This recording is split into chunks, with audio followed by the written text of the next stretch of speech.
This morning, the investigation continues here in Far Rockaway, Queens, after 5 people from the same family were stabbed by a relative, 4 of them fatally.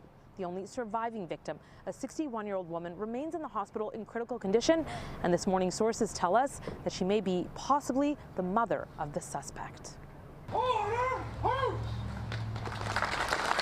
One of the 2 officers who stopped the suspect after a bloody rampage in Queens was given a hero's walkout at Jamaica Hospital on Sunday.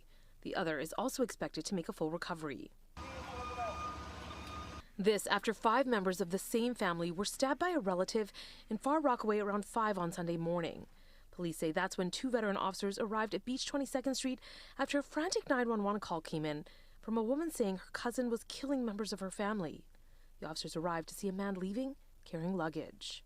They could easily let this person walk past them with his luggage. Instead, they stopped, asked a couple of questions, tried to gain some intel before they walked right up in there.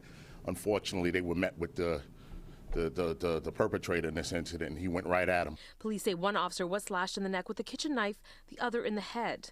One of the cops then opened fire, killing the 38-year-old suspect, Courtney Gordon. Backup officers then found a small fire inside of the home Gordon had set before leaving. Then, inside and outside the residence, they found 5 victims who had been stabbed. This scene was chaos. Multiple victims, a house on fire, and a madman on a rampage, on a mission.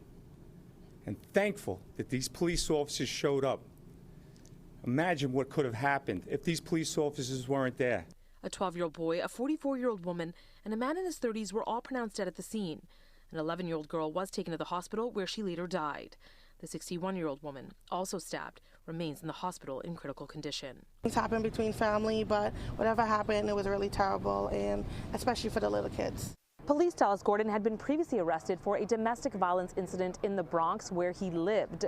Meantime, they're also telling us this morning investigators are looking into whether that kitchen knife that was used on the police officers, they want to know if it was also the murder weapon. That is the latest from Far Rockaway, Queens. Kieran Dillon, Pix 11 News.